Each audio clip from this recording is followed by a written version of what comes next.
आयुर्वेद सरस्वती भाग 161 बस्तिर्वातहराणाम वैद्य दिलीप गाडगिल पुणे। तो मैं बात कर रहा था कि नर्वस सिस्टम और वात दोष इनके कंपैरिजन की, इनकी तुलना की, और जो फंक्शंस नर्वस सिस्टम में बताए गए हैं वही हमारे हिसाब में वात के अधीन इस प्रकार के हैं। तो अगर हम वात को ठीक करते हैं तो ये फंक्शंस सुधर जाते हैं और ऐसा कई मरीजों में देखा गया है। तो कहने का तात्पर्य ये है कि पक्वाशय, ये जो वात का मूल स्थान है, वहाँ पे बस्ती काम करता है और फिर उसके जरिए अगर वो वात को जीत लेता है, वात को कंट्रोल कर लेता है, तो उसके जरिए होने वाले उसके सभी जो कार्य है वो ठीक होने लगते हैं, जो मॉडर्न के हिसाब से नर्वस सिस्टम से जुड़े इस प्रकार के हैं। और इसीलिए बस्ती का एक अहम महत्व आयुर्वेद में वर्णित है। उसको आदि चिकित्सा या पूरी चिकित्सा इस प्रकार के कहा जाता है। अब जनरली ऐसा कहा जाता है कि वात का प्रकोप दो कारणों से होता है, एक धातुक्षय से होता है या फिर मार्गावरोध से होता है।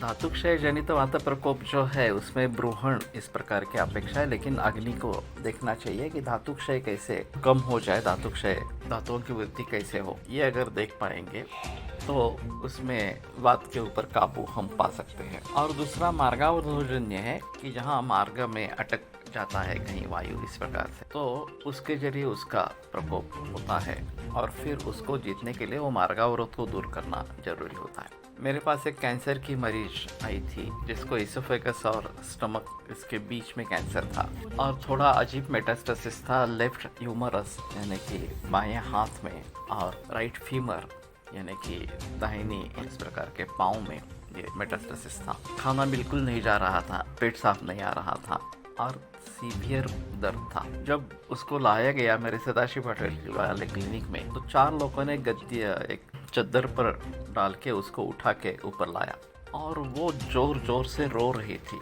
आक्रोश कर रही थी। तो मैंने देखा कि पेट में ऊपर से हाथ लगाने से भी मल की गांठें बन गई है और वो अटक गई है इस प्रकार से। तो मैंने कहा ये तो ओपीडी लेवल पर ठीक नहीं हो सकती और इसको एडमिट करना पड़ेगा।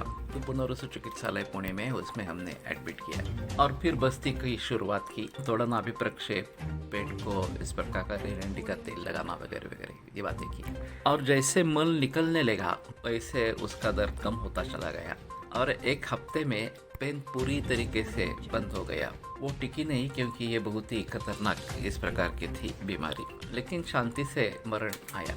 तो कहने का तात्पर्य ये है कि यहाँ मार्गावरोधजन्य वात प्रकोप इस प्रकार का है और इसमें जब मार्गावरोध दूर हो जाता है तो वात की शांति होती है और वात शांति होती है तो जो उसके जरिए दर्द है वो शांत हो जाता है। तो इसी प्रकार से दूसरी एक मेरे पास बूढ़ी औरत थी, 72 उम्र थी, ओरिजिनल ब्रेस्ट कैंसर था और फिर उसका प्रसार लंग्स में, यूटेरस में, ओवरीज में इस प्रकार का हुआ था और पेट में दर्द होता था, सांस फूलती थी वगैरह इस प्रकार के लक्षण थे। उसको मैंने केवल दूध पे रखा, लेकिन एक नौबत ऐसी आई कि उसकी मूत्र रुक गई और उसके कारण दर्द होने लगा।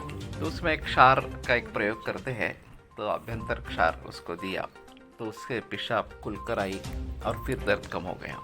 तो कहने का तात्पर्य है कि वायु का इस प्रकार से मार्गावरोध से प्रकोप होता रहता है और उसमें उसको दूर करना ये चिकित्सा होती है।